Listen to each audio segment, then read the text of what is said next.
All right, guys, welcome. I actually have online with me Gus. Gus is actually another member of the Syndicate, and he got one of his tracks placed on the recent Trap promo album that we put together. And his track in particular really stood out because it had a really big epic theme quality to it. And how do I know that? Well, because when I heard the track, and obviously I was mixing it and mastering it and delivering it to my contact, I was so excited about it that I wanted to actually make it my theme music for my channel. I mean, it just had that kind of energy that I was like, damn, this is just a badass song.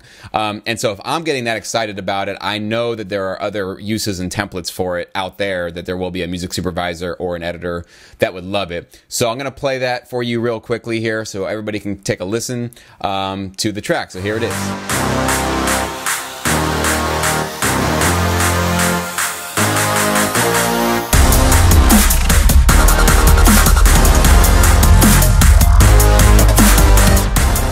So, Gus, welcome to the show, man. Thank you so much for your talent and your contributions to the group.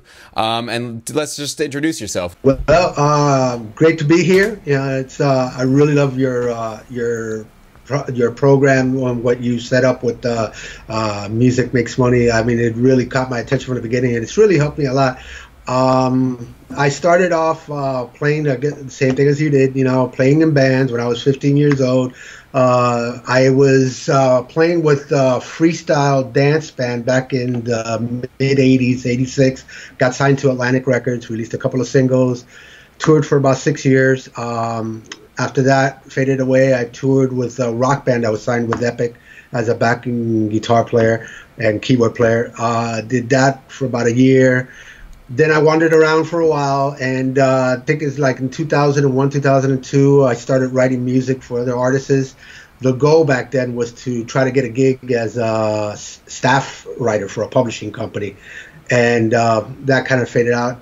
And I started writing music I found out about licensing music for TV, and I think it was about 2007, and I was able to get a few songs license back then, and it was really by luck, because some of those songs I listen to them back now and I go, that would have never made it, but it just happened to work.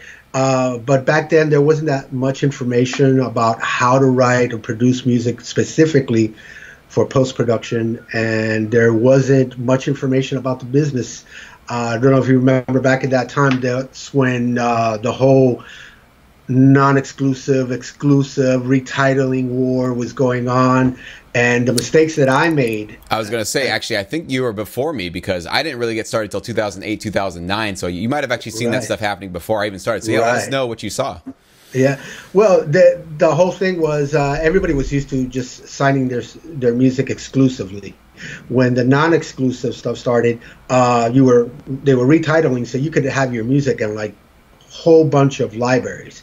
That's good and it's bad. In my case, it was bad because at one point I was submitting music to about 27 libraries. Out of those 27 libraries, I would say maybe 5 of them actually had stuff going. A lot of them were libraries that just came and went. I also didn't know what I was presenting. I was just shooting off the hip, and there was a lot of these libraries that just couldn't use the music that I was sending. So I spent a good 5-6 years just doing it the wrong way. Yeah. And right now I probably work with like maybe 3 or 4 libraries. That's it, and that actually get me placements. And they actually email me information like, hey, we need this or we need that. And so those are the only ones that I work with. So I was going to say real quick, it's really interesting how you and I started. You started probably a year or 2 before I did, but it's so interesting how we both probably had the same kind of experience where we started off, we had no idea what we were doing. We're just shooting out whatever. Here you go. Hopefully that lands somewhere. My first tracks for sure were terrible. I'm sure you're not the most proud of your first tracks either. And it's so funny now, all these years into it, you're realizing, man, just partnering with about 3 libraries is enough to keep you fed and keep you, busy.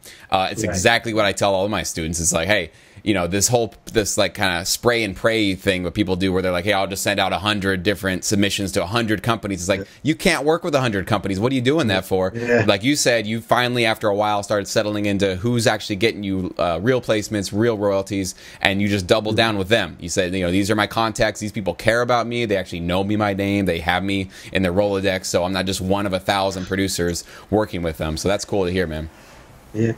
Yeah. One of the problems with submitting and wasting that much time on so many libraries is that the royalties did come in, and I did see them increase a little bit, but they got to a plateau where they didn't increase after that at all, because it was the same songs that were just being used, and none of the new stuff that I was putting out was getting used. So that was one of the problems. So I'd say I'd had like about maybe 100, 200 tracks that just were sitting around, just floating with different libraries. They weren't really that good tracks, so I don't really miss them. So, but that was one of the problems of having that. Now, I'd say I work with non-exclusive and exclusive libraries, but I really pay attention to what they're doing, where they're placing it, and I try not to waste my time on it, because I need to spend as much time as I can writing and producing. Awesome, man. So that's a great segue. So let's talk about your track, Battle Flag Anthem. So the track that I really love, really excited about it. Maybe walk us through, if you can, where you're getting some of your sounds. Are you using samples? Are you using plugins? What do you produce with? Are you a Pro Tools guy, Logic, Fruity Loops? What do you do? Well, I use Studio One. I pretty much used everything that was. I started off with Logic back when it was a PC thing, and it was. So I've used everything, even GarageBand. Actually, one of the tracks that gets placed the most for me was actually written in GarageBand. It was 8 tracks. Crazy. But right now I use Studio One. It's I use Pro Tools as well, but pretty much just standard Studio One. On that particular track, I think I probably just used Nexus 2 and Mai Tai, which is one of the synths that comes with Studio One, and I use samples out of Splice. Splice is great. I mean, right now I'm working on a new track, and I'm actually looking for some vocals to mess around with to try to put in there. That was pretty much it that I used. There was some, I think there was like 2 beat loops that I used that were also just standard loops that were in Studio One that I messed around with, spliced them up a little bit, made them fit. And the horns and all those stabs are a combination of Nexus and Studio One Mai Tai. Awesome, man. And so did you end up pulling in a reference track, or were you just listening to the ones that I provided, or how did that, like the creative process, how did that work? Reference tracks are your best friend. They're your best friend. I will go ahead, take the reference track, throw it into the project on its own track, and Studio One's got a way that you can actually assign it an output by itself. So all you can do is just A and B, A and B, A and B, and I'll take like portions of it and try to see where I can match the feel and the style as best as I can. And it helps also for when you're mixing, and at the end when you're mixing, is your bass too loud, is your kick drum too punchy or out there, it's your reference are your best friends. And that particular song, I started off like without the beats. All I did was I had the idea for the brass section, and I usually start everything with either chord structure, a melody, a riff, a lead, and then I'll add the beats to it afterwards. And on that particular song, that's what happened. I started off with the brass. I did the 808 afterwards, and then I put in the beats. I put in like a real basic beat, and then added the loops on top of that and worked from there. Went from there. That's awesome, man. Thank you very much for sharing that. I'm sure many people watching this are going to really get some value and benefit. Like I said, we all can learn from each other's different creative approaches. So your track for sure stood apart from the rest and had a really great impact and just hyped me up. So that's great to know what you're using. I need to look into Studio One, because you're one of the few that have been coming out and telling me that they're starting to use that. Has it been around for a long time, or is it kind of a newer program? I first heard about it like about maybe 4 years ago. I had I had it came with one of the PreSonus audio interface that I had, and it was sitting on my computer for about a year before I even got into. When one time I started playing all that, the learning curve is so short. I mean, I came from Pro Tools, so and you're able to set it up to where it's similar to Pro Tools if you feel comfortable with that. But it's just a drag and drop type of program. It's so easy to work with. It's like what I used to take me maybe about an hour to do in Pro Tools on a track that would take an hour to do. I do it in Studio One maybe in like 20 minutes. Well, I got to go check it out then. That's for sure. it's That's awesome, man. So I want to end this off with, you're one of the few students that I've had that's actually had record deals and actually toured, done that whole thing. So you've actually seen both sides of the business. You've seen the record industry side of things, the record labels, touring, dealing with promoters, dealing with the road, and now you're in the licensing business. So you've actually seen probably the best of both worlds, and you've probably seen the worst of both worlds. So your perspective is very interesting and unique. So could you maybe talk to us a little bit about what were the pros and cons of being in a band, being with a record company, and then comparing and contrasting that to what you're doing now, pros and cons of, I'm assuming you're working from your home studio now and doing your own thing that. So just take us through some of that you've noticed. Yeah, I mean, there's so much. I mean, I started back in the 80s. It was a lot easier back then, It's totally different. The industry was completely different. The good thing about it, you get to I did make a living just out of touring, recording, royalties, and all that for a few years, get to travel. The downside of it is that you are kind of pigeonholed into a particular style the moment you get signed to a label. You're a rock group or you're a dance group or whatever, and that's it. You're pigeonholed into that space between the label and your fans. The moment that you try to go away from it, you lose one or the other, or both. And so that was a bad thing. And I've always liked writing in all different styles of music, Latin music. I do a lot of that. I work for a couple of publishers in Latin music down here in Miami. And same as rock, country. I love country music, So when I got into licensing, I was able to do that. There was nothing holding me back on, I can only do this type of music. So that was a good thing about, that's the great thing about licensing. And then, of course, with the way that technology has gotten now, that, laptop and, interface and a small little, MIDI controller, you can go anywhere doing anything, I started off with the old tape machines, 8-track, reel-to-reels, and digital didn't come into way later after I was out of the industry as an artist type thing. So, it's writing music for television is totally, in my view, is much more creative for me because I can do so much more. It's like right now I'm working on a track for a publisher that asked me, and it's like, I have a framework that I have to stick to because based on what the references are, but there's so many places I can go with it. Where when I was working as an artist, I had to stick to just that solid music. Even when I wanted to, when I wrote music for other artists, they kind of they knew me for my dance music thing, so that's all they wanted me to do. So this way, you can really express yourself to the full ability, to your full. It's so interesting you say that because I remember I went to I won't even name who the rock band is, but a very large, very popular rock group, and I had a friend who had a backstage pass. She actually knew one of the band members, and this is a band that's been popular for probably 15-20 years, huge, right? International, big rock stars.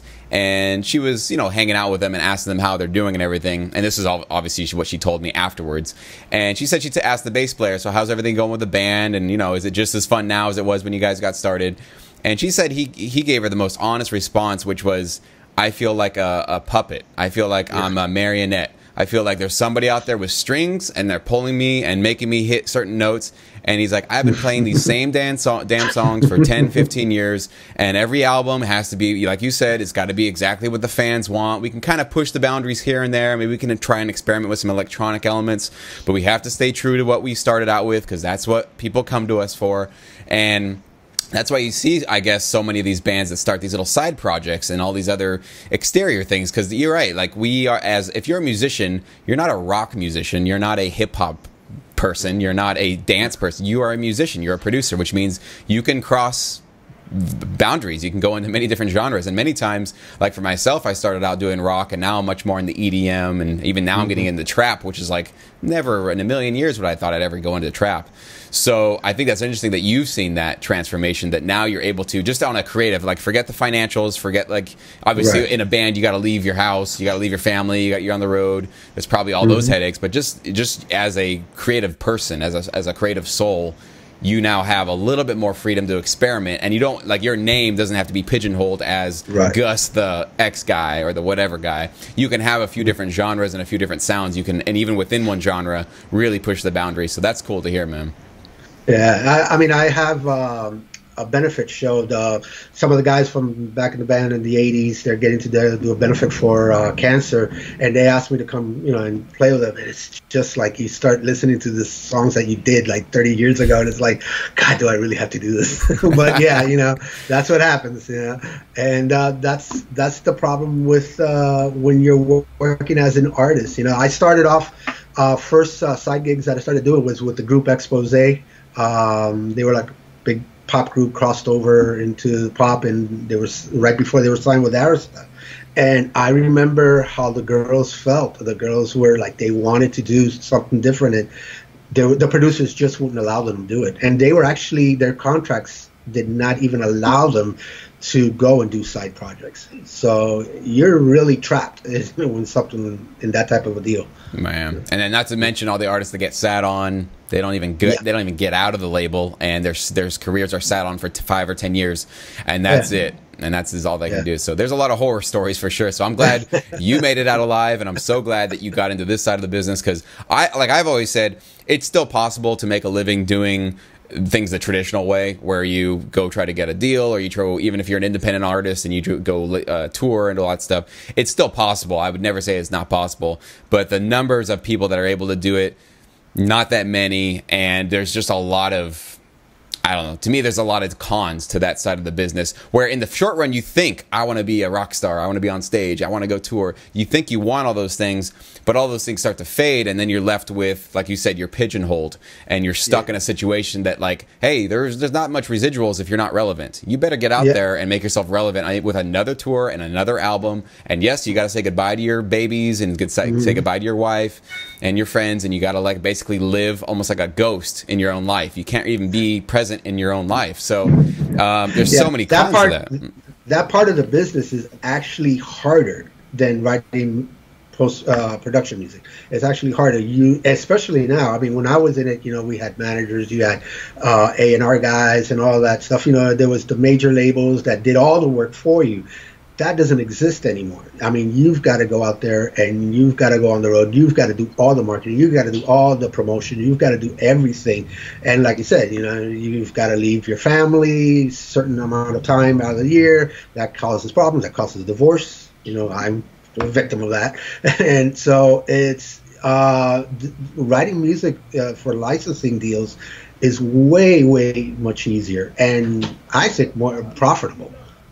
Absolutely. And not to mention, like, the residual passive income stuff that you don't have to, I mean, yes, you need to keep putting out music and stuff, but it's okay for you to take a little bit of time off, and you're not going to be forgotten, and you still will get those royalty checks from all the tracks and the shows that you've had in syndication that are playing all over the US and internationally. So to me, it's no brainer, and that's why I'm here, trying to get more and more people into this, and just let them know that it's just here. Like, whether or not you're going to actually give it a shot, that's up to you, but at least you know that this was sort of another path that I wish I had known even though I got started fairly early in my career, I still wish that I had known about this when I was 18. Who knows where I'd be now, right? Same with you. I'm sure if you knew about this stuff way earlier on, yeah, it would have been a whole different game. Well, I wish your program was around 5 years ago. Hey, if I can invent a time machine, I will do that for you, sir. No, you know, this was an idea that I kicked around for a couple of years that I might try to put together an educational program. And every time I was going to do it, I just, you know, other things would come along. And it wasn't until I hit like a sort of kind of creative dead zone where I was like, I don't really feel like making music. What am I doing? Even in this business, that happens. I don't want to mislead anybody and think it's all roses and amazing. No, there's still times where you get, you know, you don't feel inspired. You have moments of doubt. Just, we're all human, right? There's a beautiful part about this business, but it's still work. It still takes a lot of perseverance and persistence. But I hit that dark spell where I was like, I don't know. Maybe I got to take some time away from music. And I think a lot of it for me was just that I was isolating myself too much. I wasn't working with other people. I wasn't having conversations like this, because you're inspiring me way more probably than anything that I've done has inspired you, because just hearing that other people are doing this and they're making moves, and to hear how far you've come from where you were before to where you are now is just really, really encouraging, and also helps me confirm that, yeah, this is the way to go. This is the path that more people should be taking, because other people like yourself are taking it and are seeing positive results, and now you get to be home. You get to work from your home studio and crank out the music that you love, man. So Gus, thank you so much for your time today. Is there any social media links or anything you want people to check you out or anything, or you just want to keep more private? I pretty much just on Facebook, and I pretty much don't have any websites or anything, because everything that I write is directly to libraries and things, and work with you guys. And I'm on the syndicate forum there, so, you know, try to help wherever I can. You know, anybody's got any questions, feel free to ask me. Thanks, man. And isn't it awesome that you don't have to worry about having like a Facebook profile and SoundCloud likes, and worry about like, oh, I have so many likes, and oh, don't you subscribe? Why don't you subscribe? I was just giving a presentation the other day where I was just talking about, I was like, isn't it so for me it is. It's so relieving that I was so worried about that when I was in a band. I was like, oh, we don't have any fans, nobody's showing up. This is MySpace days. How many MySpace likes do we have? And just having all those worries about all that stuff, it's great to just like, I don't care about any of that stuff. I'm going directly to the people that are going to pay me and give me a contract, right? It's like that should be how it is for people who want to do this seriously. So thank you again, Gus. I appreciate your time today, man. No problem. Thanks for having me, and thanks for everything you're doing for everyone out here. You got it, bud.